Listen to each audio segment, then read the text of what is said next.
Hello everyone, জ্ঞানজ্যোতি coaching সেন্টারের পক্ষ থেকে তোমাদের প্রত্যেককে জানাই স্বাগত। আমি অসীম দাস আবার চলে এসেছি তোমাদের জন্য সোশ্যোলজি ক্লাস নিয়ে।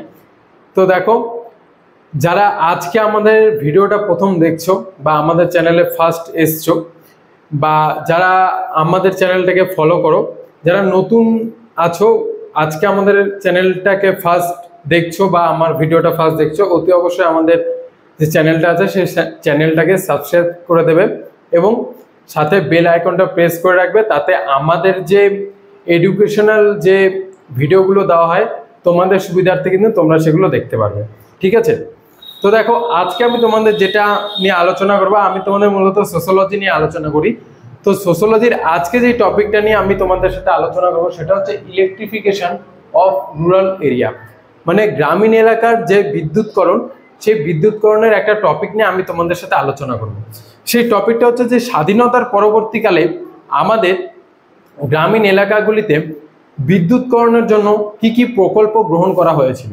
ঠিক আছে, যে গ্রামীণ এলাকায় তো আজকের থেকে তুমি যদি মোটামুটি 30 বছর বা 35 বছর আগের দিকে যদি ভাবো, তো সেই সময় কিন্তু প্রতিটা গ্রামে কিন্তু বিদ্যুতের সংযোগ কিন্তু ছিল না।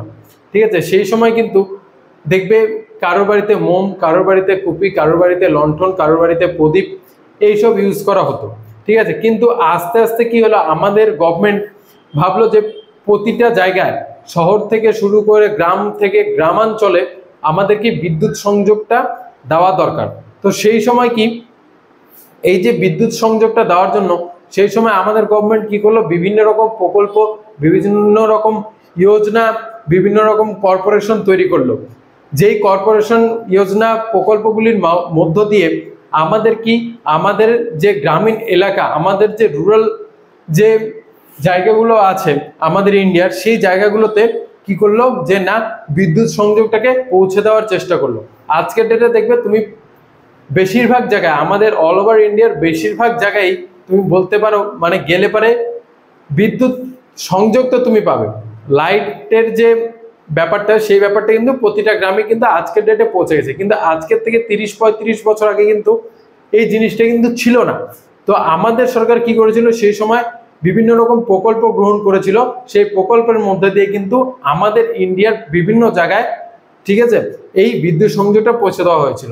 তো দেখো, এই যে বিদ্যুৎ সংযোগটা পৌঁছে দেওয়ার জন্য কি কি প্রকল্প আমাদের ভারত সরকার গ্রহণ করেছিল সেটা দেখো, এখানে একটা লিস্টের মতন আমি করে দিয়েছি, আমি তোমাদেরকে বলবো। দেখো, ফার্স্ট যেটা ছিল সেটা ছিল দেখো রুরাল ইলেকট্রিফিকেশন কর্পোরেশন। ঠিক আছে, REC, রুরাল ইলেকট্রিফিকেশন কর্পোরেশন, এটা। তারপরে দেখো সেকেন্ড যেটা আছে সেটা হচ্ছে প্রধানমন্ত্রী গ্রামোদয়া যোজনা, প্রধানমন্ত্রী গ্রামোদয়া যোজনা, সেকেন্ডটা PMGY। ঠিক আছে, তারপরে দেখো কি আছে, minimum needs programme, minimum needs programme, MNP, minimum needs programme.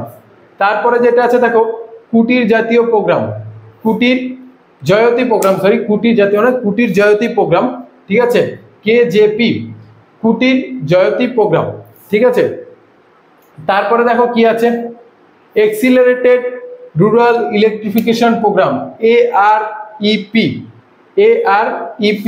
তারপরে যেটা আছে দেখো rural electricity supply technology mission, REST, REST, rural electricity supply technology mission. এবং লাস্ট যেটা আছে সেটা হচ্ছে রাজীব গান্ধী গ্রামীণ বিদ্যুৎকরণ যোজনা, RGGVY, রাজীব গান্ধী গ্রামীণ বিদ্যুৎকরণ যোজনা। এইরকম বিভিন্ন রকমের প্রকল্প, যোজনা এবং কর্পোরেশনের মাধ্যমে কিন্তু আমাদের ভারতের বা আমাদের ইন্ডিয়ার কিন্তু বিভিন্ন যে গ্রামীণ এলাকাগুলো আছে, শহর থেকে শুরু করে গ্রামীণ এলাকাগুলিতে কিন্তু এই যোজনাগুলোর মাধ্যমে কিন্তু আমাদের সরকার কি করেছিল, বিদ্যুৎকরণ করেছিল স্বাধীনতার পরবর্তী কালে। ঠিক আছে, তো এই যে এখানে যে এই যোজনাগুলো দেওয়া আছে, এই যে কর্পোরেশন যোজনা, ঠিক আছে, এই যে প্রকল্পগুলো দেওয়া আছে, এই প্রকল্পগুলো কিন্তু তোমাদের ডিপলি ভাবে এই প্রকল্পগুলো কিভাবে কাজ করেছিল সেটা কিন্তু তোমাদের করতে হবে। ঠিক আছে, এখানে আমি তোমাদের জাস্ট মানে বলে দিলাম যে ব্যাপারটা কি ছিল, কি করে হচ্ছে বিদ্যুৎকরণটা হলো, কিন্তু এই প্রকল্পগুলো কিভাবে কাজ করেছিল, এই প্রকল্পগুলো ফরমেশন কবে হয়েছিল, কত সালে গঠিত হয়েছিল, এই টোটালটা কিন্তু তোমাদের কিন্তু পড়তে হবে।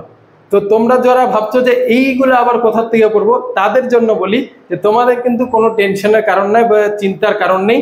আমাদের জ্ঞানজ্যোতি কোচিং সেন্টার থেকে কিন্তু তোমাদের জন্য অনলাইন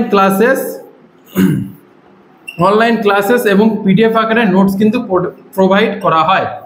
ঠিক আছে, এই যে এই কোশ্চেনটা আছে, এই কোশ্চেনটার অনলাইন ক্লাসেস এবং পিডিএফ আকারে নোট কিন্তু প্রোভাইড করা হয়। শুধু এই কোশ্চেনটা না, প্রতিটা সাবজেক্টের উপরেই বা প্রতিটা কোশ্চেনের উপরেই কিন্তু আমাদের কিন্তু অনলাইন ক্লাসেস এবং পিডিএফ আকারে নোটস কিন্তু আমাদের জ্ঞানজ্যোতি কোচিং সেন্টার থেকে আমরা প্রোভাইড করে থাকি। তো তোমরা যারা এখনো আমাদের জ্ঞানজ্যোতি কোচিং সেন্টার জয়েন করনি, অতি অবশ্যই এখানে দেখো দুটো নাম্বার দেওয়া আছে 6295916282 এবং 7076398606। এই দুটো নাম্বারে তোমরা আমাদের সাথে যোগাযোগ করতে পারো এবং আমাদের জ্ঞানজ্যোতি কোচিং সেন্টার জয়েন করে কিন্তু তোমরা অনলাইন ক্লাসেসের মাধ্যমে কিন্তু তোমাদের পড়াশোনাটা চালিয়ে যেতে পারো। ঠিক আছে, তো দেখা হচ্ছে নেক্সট ভিডিওতে। আজকের মতন এখানেই শেষ করছি। Thanks for watching. Thank you.